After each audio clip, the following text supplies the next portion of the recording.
దరిద్రుడికి ఏ రేవుకి వెళ్ళినా ముళ్ళ పెరిగానంట. అవునా? కొన్నిసార్లు మన జీవితంలో నేను క్రైస్తవునండి, నేను దేవుణ్ణి నమ్ముకున్నాను, కానీ ఏది పట్టుకుంటే అది దరిద్రమేనండి. ఎందుకు నీకు దరిద్రం వస్తుంది? ఎందుకు దరిద్రం వస్తుంది నీకు? ఎందుకు నువ్వు ఆస్వాదించబడలేకపోతున్నావు? ఎందుకు నీకు ఆర్థిక సమస్యలు నిన్ను ఇబ్బంది పెడుతున్నాయి? ఎందుకంటే నిన్ను నువ్వు సరిగా దేవుణ్ణి అర్థం చేసుకోలేకపోతున్నావు. ఇక్కడ ఒక మాట చదువుదాం, చూద్దాం. సీమోను నా ఏలినవాడా, రాత్రంతయు మేము ప్రయాసపడితిమి గాని. చూడండి, ఇక్కడ రాత్రంతయు ఏం పడ్డాడంటే పేతురు ప్రయాస పడ్డాడండి. మీ పక్కలతో చెప్పండి, నీ ప్రయాస వ్యర్థమానండి. నీ ప్రయాస వ్యర్థము అంటే మనం ఎంత ప్రయాస పడ్డా కానీ ఎక్కువ ఉంటాం. మనం కనీసం కాల్ తీసి కాల్ కూడా వేయలేవు. హల్లెలూయా. కాల్ తీసి కాల్ కూడా వేయలేవు. కానీ మన ప్రయాసము అంతా కూడా ఏమై ఉంటది? వ్యర్థమై ఉంటది. అందుకని యేసును నమ్మాలా, యేసు వాక్యాన్ని నమ్మాలి, ఆయన యొక్క శక్తిని నమ్మాలి. చదువమ్మా. మేము ప్రయాసపడితమే గాని మాకేమీ దొరకలేదు. ఏం దొరకలేదండి వీళ్ళకి? రాత్రంతా కూడా ప్రయాసపడిన వీళ్ళకి ఏమీ దొరకలేదు. ఆయనను నీ మాట చప్పున. హల్లెలూయా. ఇక్కడ యేసయ్య వాళ్ళని వలయ్యి అంటాడు. అవునా? వలయ్యి అంటే కనుక ఇక్కడ పేతురు ఏమంటాడు? మేము రాత్రంతా కష్టపడ్డాం కానీ మాకేమీ దొరకలేదు, అయినా కూడా నీ మాట ప్రకారం నేను వేస్తా. హల్లెలూయా. ఆ విధంగా ఆయన మాట చెప్పి, ఆయన నామాన్ని చెప్పి ఎన్నో వ్యాపారాలు పెట్టిన వాళ్ళు ఆయన నామాన్ని ఘనపరచకుండానే ఆగిపోయారు. హల్లెలూయా. నువ్వు పనికి వెళ్తున్నావు అంటే, నువ్వు ఉద్యోగానికి వెళ్తున్నావు అంటే ఆయన నామాన్ని జపిస్తూ ఆయన గురించి వెళ్తున్నావా? అబ్బా ఇవాళ ఏమంటాడో, ఇవాళ ఓనర్ ఏమంటాడో. అవునా? ఇవాళ అక్కడి నుంచి ఏ సమస్య ఎత్తి పెడుతుందో. నీకు కావాల్సింది అది కాదు. అయ్యా నిన్ను నమ్ముకుని వెళ్తున్నాను, నీ నామాన్ని ఎత్తిపెట్టి వెళ్తున్నాను, నీతో నడిచి వెళ్తున్నాను అని నువ్వు ఎప్పుడైతే ఇంట్లోంచి బయటికి వెళ్తావో ఖచ్చితంగా అన్నిటి ఎందుకు కూడా నీకు ఆశీర్వాదమే. చదవమ్మా. ఆయనను నీ మాట చొప్పున వలలు వేత్తునని ఆయనతో చెప్పెను. వారు అలాగూ చేసి విస్తారమైన చేపలు పట్టిరి. హల్లెలూయా. అందుకని యేసయ్య మాట వినాలని చెప్పండి. యేసయ్య మాట చర్చిలోనే కాదు, బయట కూడా ఆయన వాక్యానికి లోబడాలి. అప్పుడు నీ జీవితంలోంచి ఆర్థిక సమస్యలు పరిగెట్టుకుని వెళ్ళిపోతాయి. చూడండి, ఎప్పుడైతే పేతురు దేవుని మాట విన్నాడో ఆయన వలలోకి ఏమొచ్చి పడ్డాయంట? చదువమ్మా. విస్తారమైన చేపలు పట్టిరి, అందుచేత వారి వలలు పగిలిపోవచ్చుండగా. హల్లెలూయా. వాళ్ళ వలలు ఏమైపోతున్నాయంట? పగిలిపోవచ్చుండగా వారు వేరొక దొన్లునున్న తమ పాలి వారు వచ్చి తమకు సహాయము చేయవలెనని. హల్లెలూయా. నీ పక్కోళ్ళు చెప్పండి, నువ్వు యేసయ్య మాట వింటే నీకొకటే కాదు, నీ చుట్టుపక్కల కూడా పని చెప్తావానండి. ఆమేన్. హల్లెలూయా. చూడండి, పేతురు ఒక్కడే మాట అన్నాడా? చుట్టుపక్కల అందరూ విన్నారా? పేతురు ఒక్కడు మాట అన్నాడు. వాళ్ళందరూ ఏం చేయడానికి వచ్చారంటే ఈయనకి సహాయం చేయడానికి వచ్చారంట. పేతురు పాపం కూర్చుని బాధపడుతూ ఉండొచ్చు. అమ్మో ఇంటికి వెళ్తే ఏమంటారో, అప్లోడ్ వచ్చి ఏం పాట పడతాడో, ఎవరు వచ్చి ఏమంటారో. అవునా? మీకు తెలుసా, ఈ వలలు వేసేవాళ్ళు, ఈ చేపలు చేసేవాళ్ళు ప్రతిరోజు కూడా ఆ చేపలు అమ్మితే ఆదాయాన్నే వాళ్ళ జీవన విధానం ఉంటుంది. అవునా? అలాంటి సమయంలో దేవుడు ఒక్కసారి గనక ఆయన మాట విడుదల చేస్తే ఏమైంది? అతని కుటుంబము మొత్తానికి అంతట్లోంచి ఆర్థిక ఇబ్బందుల నుంచి ఏమైపోయాడు? సమృద్ధిలోనికి వచ్చేసాడు. హల్లెలూయా. హల్లెలూయా. నీ పక్కలతో చెప్పు, దేవుని మాట ఒక్కసారి ఇంటే నువ్వు చాలు అని చెప్పండి. నీ ఆర్థిక సమస్యలన్నీ పటాపంచలేనండి. హల్లెలూయా. అందుకనే నేను ఎప్పుడు కూడా సంఘాన్ని సిద్ధపరుస్తూ ఉంటాను. ఎస్, మనం ఎప్పుడు కూడా ముందుకు అడిగేయడానికే ఉండాలి కానీ వెనక్కి అడుగు తీయడానికి ఉండకూడదు. ఎస్, ఏదో విధంగా యేసయ్య నువ్వు నాకు తోడుగా ఉన్నావు, నేను ఖచ్చితంగా రక్షించబడతాను, నేను ఖచ్చితంగా ఆస్వాదించబడతాను అనే ఆలోచన మనలోనికి రావాలి. అందుకని నువ్వు ఏది వింటావో అదే నువ్వు కోసుకుంటావు, ఏది విత్తుతావో అదే కోసుకుంటావు. నువ్వు ఏది వింటావో దాన్ని అడుగుతావు దేవుణ్ణి. హల్లెలూయా. ఎస్, పేతురు అడిగాడు ఏమని? ఇగో పేతురు సహాయాన్ని అడిగాడంట అందరినీ. అవునా? వాళ్ళందరూ వచ్చి ఆ చేపలు తీస్తుంటే ఏమవుతుందంటే వలలో పిగిలిపోతున్నాయంట. అంటే ఎంతగా ఆస్వాదించబడ్డాడు. హల్లెలూయా. అందుకని ఒక్కసారి యేసు చెప్పిన మాట వినాలి, ఆయన స్వరాన్ని మనం అంగీకరించాలి. హల్లెలూయా. ఆయన మాట ప్రకారం నువ్వు చేసినప్పుడు నీకున్న ప్రతి ఆర్థిక ఇబ్బంది నుంచి నువ్వు ఐశ్వర్యంలోనికి వస్తావు. హల్లెలూయా. చదవమ్మా, కంప్లీట్ చేయి. తమకు సహాయము చేయవలనని వారికి సంచులు చేసిరి. వారు వచ్చి 2 దోణులు మునుగునట్లు నింపిరి. ఎలాగంట 2 దోణులు మునుగునట్లు నింపిరి. ఈ దోణి ఎంత ఉంది? నీ పక్కన చెప్పండి, నీ చెయ్యి ఎంత అని. యేసయ్య చెప్తే 6 చేతులు కావాలి. హల్లెలూయా. అవునా? 6 చేతులంత విస్తారం. చూడండి, ఇప్పుడు వీళ్ళు ఇంకొక 2 దోళ్ళు పట్టుకొచ్చారు. అంటే 3 దోళ్ళు నిండా పిగిలిపోయి అంతగా నిండుగా నింపుకున్నారా వీళ్ళు? ఎన్నిసార్లు వేసాడు ఈయన వల? ఒక్కసారి వేసాడా, 100 సార్లు వేసాడా? ఒకేసారి. హల్లెలూయా. అందుకనే ఆయన మీదే ఆధారపడాలి, ఆయన మీదే ఆధారపడాలి, ఆయన మాట మీద ఆధారపడాలి, ఆయన వాక్యం మీద ఆధారపడాలి. హల్లెలూయా. నిజంగానే మన జీవితాంతం చూడండి, నెలంతా కష్టపడతాం. అవునా? నెల 10వ తారీఖు వచ్చేసరికి మళ్ళీ మామూలే. అక్కడ దగ్గర నుంచి కొంచెం, ఇక్కడ దగ్గర నుంచి కొంచెం అప్పులు చేయడం, ఇవన్నీ కూడా కామన్ అయిపోయింది. వీటి నుంచి బయటికి రావాలా వద్దా? యేసు నాకు కావాలనండి, ఆయన మాట నాకు కావాలి. ఆయన మాట నాలో ఉంటే నేను ఆస్వాదించబడతాను. నాకున్న ప్రతి ఆర్థిక ఇబ్బందిని ఐశ్వర్యంగా మార్చుకుంటాను. ఆమేన్, ఆమేన్. తర్వాత ఇంకోటి ఏంటంటే సంతానం లేమి నుండి సంతానం. చూడండి, ప్రతి మనిషి కూడా గర్భం ధరించాలి. నేను మీకు ప్రార్థన స్లిప్పులు ఇచ్చాను. ఆ స్లిప్లో జేసీడీఎంలో ఉన్న ప్రతి స్త్రీ కూడా ఎలా మారాలంట? కనే స్త్రీగా మారాలి. హల్లెలూయా. ఇదే నా దర్శనం. అవునా? అంటే ఎందుకు కనే స్త్రీగా మారాలి? ఇది వాక్యానికి విరుద్ధమా? లేదు. నిర్గమకాండము 23వ అధ్యాయము 25 నుంచి 26 వచనాలు చదువుకుందాం. నీ దేవుడైన యెహోవానే ఎవరిని సేవించాలంట? నీ దేవుడైనా యెహోవానే సేవించవలెను. అప్పుడు ఆయన నీ ఆహారమును నీ పానమును దీవించును. నేను మీ మధ్య నుండి రోగములను తొలగించెదను. కడుపు దిగబడినదియు. చూడండి, అప్పుడు మన సంఘంలో ఎవరున్నారంట? కడుపు దిగబడినదియు గొడ్డుదియు నీ దేశంలో ఉండదు. హల్లెలూయా. ఎక్కడ ఉండదంట? నీ దేశంలోనే ఉండదంట. మీ పక్క వాళ్ళు చెప్పండి, మన సంఘంలో ఇలాంటి వాళ్ళు మనం చూడమని చెప్పండి. రాబో రోజుల్లో కనని స్త్రీని మనం చూడం. అందరు గంపల కింద కనే రోజు వచ్చేసింది. హల్లెలూయా. మీ పక్క వాళ్ళు చెప్పండి, గంపల కింద కంటారని చెప్పండి. హల్లెలూయా. ఎస్, ఇవాళ రేపు సంఘాలను వేధిస్తున్నది సంతానలేమి. ఈ సంతానలేమి బయటకు రావాలని ఎంతమంది అనుకుంటున్నారు? హల్లెలూయా. ఎస్, మీరు ఈ వాక్యాలన్నీ ఎత్తిపెట్టి ఇంటికి వెళ్ళి ప్రార్థన చేయాలి. మన సంఘమే కాదు, క్రైస్తవుడు అంటే వాడు ఆస్వాదించబడాలి అంతే. హల్లెలూయా. మనల్ని చూసి అన్యజనులు ఏమనాలంట? ధన్యులు అనాలంట. హల్లెలూయా. అంత గొప్ప ధన్యతని మనం తెచ్చుకోవాలి అంటే కనుక వీటి గురించి ప్రార్థించాలా వద్దా? మన వాక్యానికి వ్యతిరేకంగా ఉన్నామా? వాక్యం ప్రకారం ఉన్నామా? వాక్యం ప్రకారమే. హన్నాకి పిల్లలు లేరు. ఎప్పుడైతే దేవుని సన్నిధికి వచ్చి ప్రార్థించిందో హన్నా గర్భం తెరవబడింది. కుమారునికి అందే గొప్ప సామెల్ని, గొప్పగా ప్రవర్తన కనడం జరిగింది. హల్లెలూయా. అంటే నువ్వు ఎప్పుడైతే దేవుని ఎదుట సన్నిధించి ఆయనని ప్రార్థిస్తావో ఖచ్చితంగా నీ గర్భం తెరడమే కాదు, ప్రవర్తన నీ కడుపు నుంచి పుట్టబోతున్నారు. హల్లెలూయా, హల్లెలూయా. ఎస్, ఎందుకైతే నీ గర్భాన్ని ఆగిపోయింది అనుకుంటున్నావో గొప్ప ప్రవర్తన నీ కడుపు నుంచి పుట్టిస్తాడని చెప్పండి. పక్కలో చెప్పండి. ఎప్పుడైతే నీ గర్భము ఆగిపోయింది అనుకోండి, ఈ పిల్లలు లేనితో చెప్పండి, గర్భం ఆగిపోయింది అనుకుంటున్నావో నీ గర్భాన్ని ప్రవర్తన పుట్టించబోతున్నాడు దేవుడు అని చెప్పండి. హల్లెలూయా. ఎస్, ఎస్, హల్లెలూయా. ఇంకా చూద్దాం. ఇంకోటి ఏంటంట? దరిద్రం నుండి దరిద్రం నుండి విడుదల. ఆ దరిద్రానికే దరిద్రం పుట్టాలి అన్నాను నేను. హల్లెలూయా. ఏం పుట్టాలి? దగ్గరికి వచ్చేసరికి దరిద్రానికి దరిద్రం పుట్టాలి. హల్లెలూయా. ఎందుకంటే ఆయన దరిద్రం మూలంగా మనం ఏమయ్యాలనుకున్నాడంట? ఐశ్వర్యవంతులు కావాలనుకున్నాడంట. చూడండి 2 కొరింథీ 8:9 చదువుదాం. మీరు మన ప్రభువైన యేసుక్రీస్తుని కృపను ఎరుగుదురు కదా, ఆయన ధనవంతుడై ఉండి. ఆయన ఎవరండి? మీ పక్కన చెప్పండి. ఆ దేవాది దేవుడు గొప్ప ధనవంతుడు అనండి.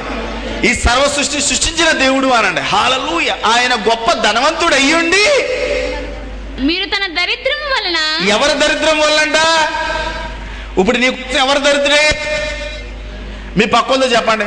నువ్వు ధనవంతుడు కావాలని నీ కొరకు నా యేసు దరిద్రుడయ్యాడు. హల్లెలూయా. అంటే నువ్వు ధనవంతుడు కావాలన్నా దరిద్రుడిగా ఉండాలన్నా? ఇప్పుడు నీ దరిద్రం ఏమవ్వాలి? ధనంగా మారాలా? మీ పక్కన చెప్పండి. దరిద్రం ధనంగా మారాలని. ఇది నా మాట కాదు, యేసయ్య మాట అనండి. ఇది నాది కాదు, యేసయ్యది. నువ్వు యేసయ్య దగ్గరికి వస్తే నువ్వు ధనవంతుడివి. చదువమ్మా, కంప్లీట్ చేయి వాక్యాన్ని. మీరు తన దరిద్రం వలన ధనవంతులు కావాలని. దరిద్రం వలన ధనవంతులము కావాలని మీ నిమిత్తము దరిద్రుడాయను. ఎవరి నిమిత్తం దరిద్రుడైన ఆయన?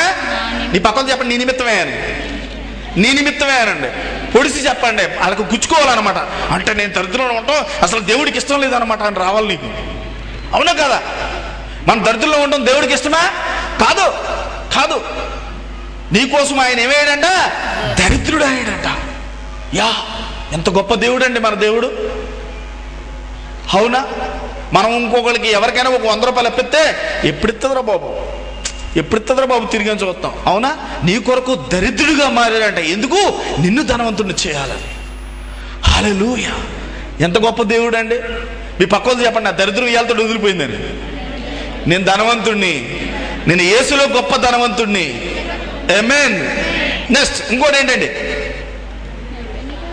శాపాల నుండి విడుదల. ఇది మరీ ఘోరం కదా. ఈ శాపాలు ఒక్కటి కాదు, 7 శుక్రవారాలు చేస్తే సరిపోతుంది. అంటే ఎన్నో రకాల శాపాలు, మామూలుగా కాదు, అనేక రకాల శాపాల నుంచి ఈరోజు క్రైస్తవుడు కానీ లోకం కానీ కట్టవేయబడుతుంది. అవునా? ఈ శాపాలు మామూలుగా పోవడంలే.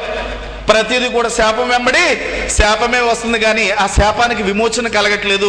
క్రైస్తవుడు కూడా దానిని నమ్మడం లేదు. జాతకాల మీద ఆధారపడము, లేకపోతే ఇంకా అనేక రకమైన, ఇంకా చూడండి చాలా మంది ఏం చేస్తారంటే ఇక్కడ కాకపోతే ఇంకో చోట, ఇక్కడ కాకపోతే ఇంకో చోట, మొత్తం మీద ఈ శాపాలు పోవాలి, శాపాలు శాపాలు శాపాలు పాపాలు అనుకుంటా వెళ్ళిపోతూనే ఉంటారు. అవునా? చాలా మంది అయితే గుళ్ళు గోపురాలు తిరుగుతూ ఉంటారు.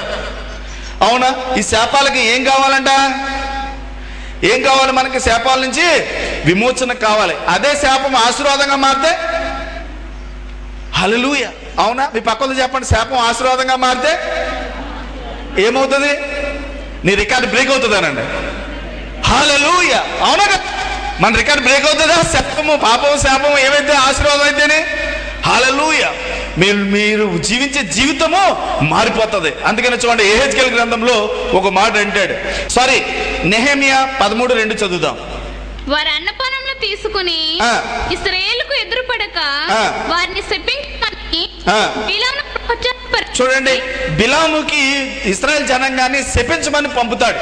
అవునా? ఒక ప్రవక్త నోటి నుంచి కనుక శాపనార్థం వస్తే ఎంతమంది అయితే ఆ మాట వింటారో వాళ్ళందరూ కూడా శపించబడతారంట. అలాగా బిలాముని శపించమని చెప్పి ఆ రాజు పంపితే అక్కడికి దేవుడు ఏమని మార్చేశాడు చూడండి. చదువమ్మా. ఆయనను మన దేవుడు ఆ శాపమును ఆశీర్వాదంగా మీ పక్కన చెప్పండి. ఆయనను మన దేవుడు శాపమును ఆశీర్వాదంగా మార్చాడు. ఇప్పుడు యేసు నమ్మిన వాళ్ళందరూ ఆశీర్వదించబడ్డవాళ్ళు. హల్లెలూయా. మీ పక్కన చెప్పండి. యేసు నమ్మిన వాళ్ళంతా ఆశీర్వదించబడ్డవాళ్ళు. నా శాపము యేసయ్య సిలువలో తీసేశాడు. హల్లెలూయా. యేసయ్య సిలువ రక్తము ద్వారా మనకి ఏం చేశాడంట? ఆశీర్వాదాన్ని ఇచ్చాడంట. హల్లెలూయా. ఇప్పుడు ఈ శాపాల నుంచి మనం ఏం చేయబడ్డాము? విడిపించబడ్డాము. చూడండి, యేసు మన జీవితంలో లేకపోవడమే శాపము. ఒకసారి ఇది కూడా చూద్దాం. రోమీయులకు రాసిన పత్రిక 9:3. పరిశుద్ధాత్మ యందు నా మనస్సాక్షి నాతో కూడా సాక్ష్యం ఇచ్చుచున్నది. సాధ్యమైన ఎడల దేహ సంబంధులైన సహోదరుల కొరకు నేను క్రీస్తు నుండి వేరే శ్రేపగ్రస్తునై ఉండకు. చూడండి, క్రీస్తు నుంచి వేరైతే ఏమవుతుందంట? నీకు శాపం వస్తుందంట. హల్లెలూయా. అంటే క్రీస్తుని నమ్మితే నీకేమవుతుంది? ఆశీర్వాదం వస్తుంది. మీ పక్కన చెప్పండి, క్రీస్తుకు దూరంగా ఉండడమే శాపం అనండి.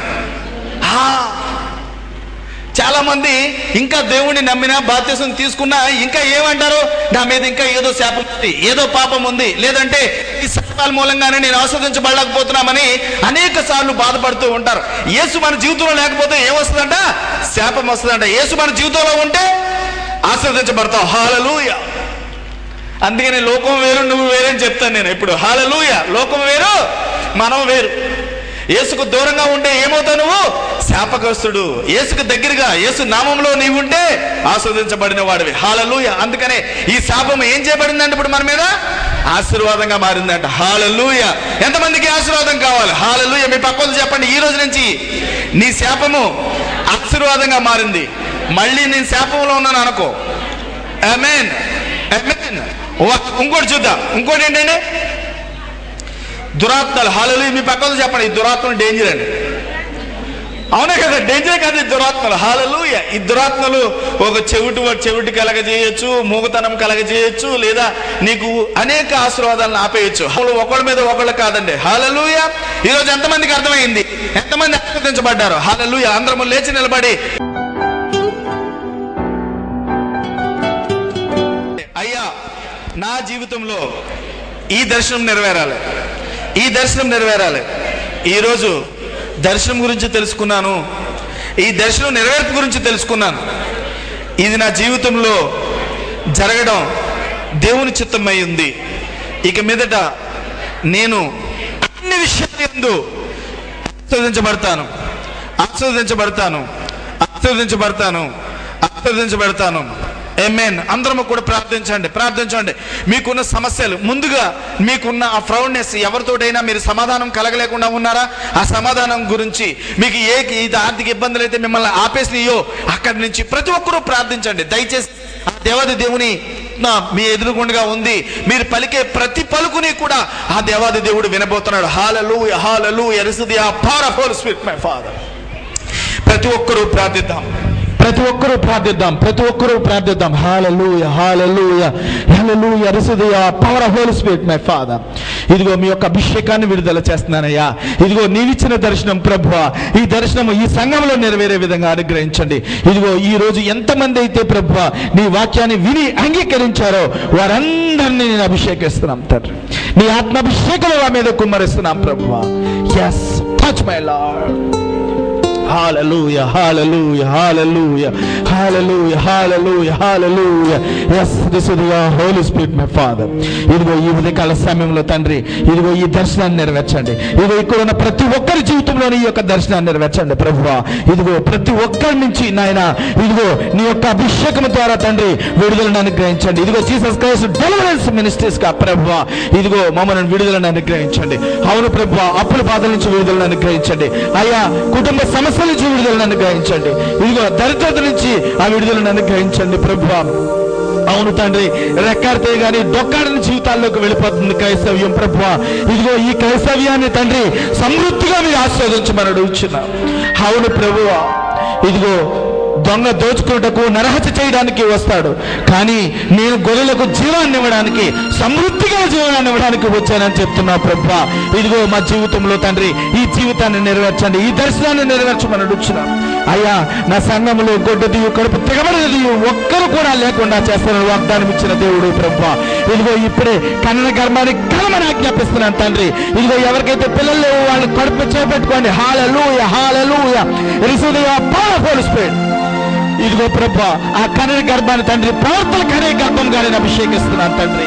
ఇదిగో గొప్ప అభిషక్తులు కన్య గర్భంగా నేను అభిషేకిస్తున్నాను ప్రభా. ఇదిగో ఈ రోజే నాయన వారికి ఉన్న ప్రతి శాపాల నుంచి విడుదలను అనుగ్రహించావు ప్రభా. ఈ రోజే ఆ గర్భాన్ని తెరవండి. ఇదిగో ఈ రోజే ఆ గర్భాన్ని తెరవండి తండ్రి. ఎస్, ప్రతి చీకటి శక్తుల నుంచి అధికారాన్ని అనుగ్రహిస్తున్నాను ప్రభు. ఇదిగో ఇక్కడ ఉన్న ప్రతి ఒక్కరూ ఏ చేతబడి శక్తులతో శోధించబడడానికి వీల్లేదు ప్రభా. ఏ చేతబడి శక్తి వారి మీద చేయడానికి వీల్లేదు ప్రభా. ఇప్పుడే మీ యొక్క అగ్ని కంచెను వేయండి అయ్యా. యోబు చుట్టూ నీ యొక్క అగ్ని కంచెను వేసావు ప్రభా. ఇదిగో ఈ రోజే ఇక్కడ ఉన్న ప్రతి ఒక్కరి చుట్టూ అగ్ని కంచెను వేయమని అడుగుచున్నాం. Yes, my father. ఎస్, ప్రతి ఒక్కరి మీద నాయన నీ యొక్క అభిషేకాన్ని విడుదల చేస్తున్నాను అయ్యా. ఈ సంఘాన్ని నీ యొక్క స్వరక్తం ఇచ్చి కొన్న సంఘము ప్రభువా, ఇదిగో వధువు సంఘముగా సిద్ధపాటును అనుగ్రహించండి. ఇదిగో ఇక్కడ ఉన్న ప్రతి ఒక్కరిని తండ్రి ఇదిగో నీ యొక్క కిరీటంలో తయారు చేయమని అడుగుతున్నాం అయ్యా. మంచి బుచ్చంగా తయారు చేయమని అడుగుతున్నాం. అవును ప్రభువా, ఎఫెసీయులకు రాసిన పత్రిక 5వ అధ్యాయము 27వ వచనం మీరు చెప్తున్నారు, కళంకమైనను ముడతైనను లేకుండా నీ వాక్యంతో ఉదక స్నానం చేసి పరిశుద్ధపరుస్తానని చెప్తున్నావు ప్రభువా. ఇదిగో ఇక్కడ ఉన్న ప్రతి ఒక్కరిని తండ్రి ఈ దర్శనానికి దగ్గరగా ఉండే విధంగా అనుగ్రహించండి అయ్యా. దరిద్రతను తీసివేయండి ప్రభువా. ఇదిగో ఇంకా ఇదిగో చాలి జీతంతో ఉంటున్న వాళ్ళని, ఇదిగో చాలి జీతంతో ఉంటున్న వాళ్ళు చెప్పండి దేవుడితోటి, అయ్యా నా జీతాన్ని పెంచండి. హల్లెలూయా. ఇదిగో నాకు ఈ జీతం సరిపోవట్లేదు ప్రభువా, ఇదిగో నాకు తండ్రి నీ యొక్క ద్వారాన్ని తెరవమని అడగండి. హల్లెలూయా. ఇదిగో నా జీతాన్ని పెంచండి, నా అభిషేకాన్ని పెంచండి, నీవు నా వ్యాపారాన్ని పెంచండి. హల్లెలూయా, హల్లెలూయా, పెంచండి. హల్లెలూయా. అవును ప్రభువా, నేను చేస్తున్న జాబ్లో నాకు పురోగతి ఉండలేదు తండ్రి. ఇదిగో నేను అభిషేకించబడాలా, ఇంకను నేను నూరింతలుగా ఆశీర్వదించబడాలి అని అడగండి. హల్లెలూయా, హల్లెలూయా, హల్లెలూయా, హల్లెలూయా, హల్లెలూయా. ఇదిగో నేను శాపంలో ఉన్న వాళ్ళు ప్రార్థించండి అయ్యా. నీ రక్తము శాపం నుంచి వెలుగు అనుగ్రహించింది ప్రభువా. యేసు నా జీవితంలో ఉండడమే ఆశీర్వాదము. మీ పక్కల్లో చెప్పండి, యేసు నీ జీవితంలో ఉండడమే ఆశీర్వాదము. హల్లెలూయా, హల్లెలూయా. అవును, మన జీవితంలో యేసు లేకపోవడమే శాపము. హల్లెలూయా. లేదు, యేసుని అంగీకరించావు, యేసు నామాన్ని అంగీకరించావు కాబట్టి నీ మీద ఏ శాపము ప్రభావం చూపించడం లేదు, ఏ శాపము కూడా నీ మీద ప్రభావం చూపించడం లేదు. నువ్వు ఆశీర్వదించబడిన వాడివి. ఇదిగో ఈ రోజు నుంచి నీ యొక్క ఆశీర్వాదం నీకు వచ్చునుగా కానీ ఆజ్ఞాపిస్తున్నాను. హల్లెలూయా, హల్లెలూయా, హల్లెలూయా, హల్లెలూయా. ఇదిగో దురాత్మల నుంచి విడుదలను అనుగ్రహించాడు దేవుడు, చేతబడి శక్తుల నుంచి విడుదలను అనుగ్రహించాడు అయ్యా. ఈ రోజు సిద్ధపాటును అనుగ్రహించండి. ఆ దేవత దేవునితో అడగండి, ఇదిగో నా జీవితంలో ప్రభువా, ఇదిగో నేను నీతోటి జీవించాలి, నిత్యము నీతో జీవించాలి తండ్రి. ఇదిగో పరిశుద్ధతతోనే జీవించాలని ప్రార్థించండి. ఇదిగో నా జీవితాన్ని నేను అపవిత్ర పాలు చేసుకోను, ఇదిగో నేను నా జీవితాన్ని పాపంలో పాడేసుకోను, ఇదిగో నా జీవితాన్ని పరిశుద్ధంగా ఉంచుకుంటానని అందరూ దేవునితో మాట్లాడదాము. హల్లెలూయా, హల్లెలూయా, హల్లెలూయా. అవును ప్రభువా, ఇదిగో పాపిష్టి జీవితం మాకు వద్దు ప్రభువా. ఇదిగో తండ్రి మీ యొక్క పరిశుద్ధ జీవితాన్ని మాకు అనుగ్రహించండి. ఇట్టి పరిశుద్ధతతో ప్రభువా నీ యొక్క రాజ్యంలో చేరే విధంగా అనుగ్రహించి మహిమను పొందమని, ఇక్కడ ఉన్న ప్రతి ఒక్కరిని మీరు అభిషేకించమని అయ్యా. ఎవరైతే అనారోగ్యంతో వచ్చారో తండ్రి వారిని ముట్టి సంపూర్ణ స్వస్థను అనుగ్రహించమని నజరేయుడైన యేసు నామమున ప్రార్థించి అడిగి పొందుకుని ఉన్నాము తండ్రి. ఆమేన్.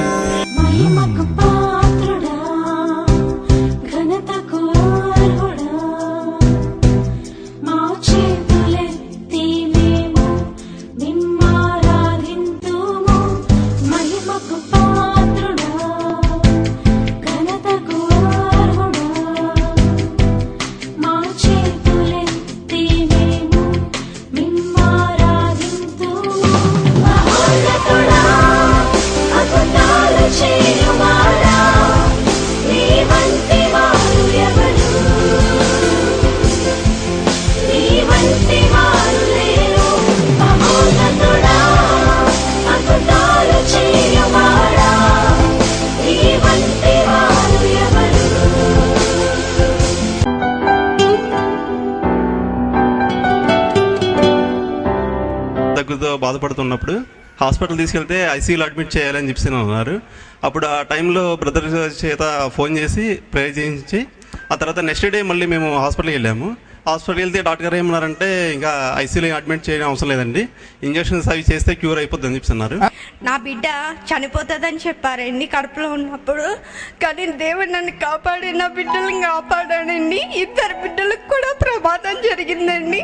బిడ్డలు 2 చచ్చిపోతారని చెప్పారండి డాక్టర్లు. కానీ నా బిడ్డలిద్దరిని, పెద్ద బిడ్డని కొడుకునైతే ఏసీలో పెట్టి చాలా స్వస్థపరిచాడండి. నాకు సిజరింగ్ జరిగిందండి. 2 సిజరింగ్ జరిగినప్పుడు నేను ఆపరేషన్ థియేటర్కి వెళ్ళినప్పుడు యేసయ్యా నా బిడ్డలిద్దరిని కాపాడుతండి ప్రభా, నా ప్రాణాలు పోయినా బాధ లేదు అనుకున్నానండి. కానీ నా బిడ్డలిద్దరిని ఈరోజు స్వస్థపరిచారు. కానీ పాపకు మటుకి 7 నెలలు వచ్చిన కానించి ఒకటే నొప్పులండి, తట్టుకోలేకపోయేదాన్ని. కానీ అందరూ నన్ను చాలామంది, ఇంకా డాక్టర్ అయితే నువ్వు బతుకుతావు లేకపోతే బిడ్డను బతికిస్తా అని చెప్పిందండి. నాకు బ్లడ్ లేదు, ఏం లేదు, నువ్వు ఇంకా బ్రతకవు అనే స్టేజ్లో నేను ఉన్నానండి. బ్రదర్ గారు నాకు ప్రార్థన చేసి నా బిడ్డని నన్ను స్వస్థపరిచారండి. మీ అందరి ముందు నేను ఈరోజు ఇలా నిలబడ్డానండి, అది బ్రదర్ వల్లనండి. జంట నగర ప్రజలకు శుభవార్త.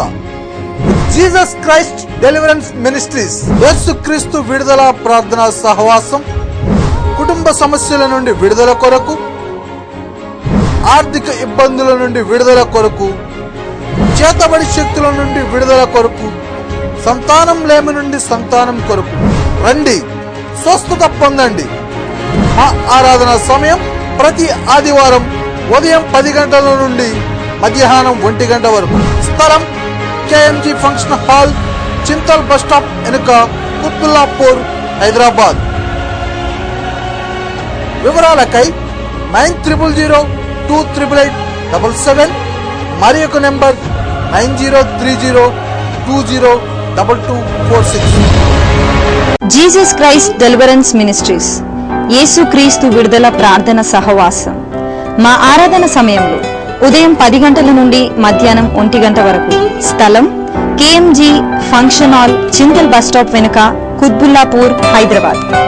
ప్రార్థన అవసరతల కొరకు 9000288877 మరి ఒక నంబర్ 9030202246. రండి, దేవుని ద్వారా స్వస్థత విడుదల పొందండి. అందరూ ఆహ్వానితులే. God bless you.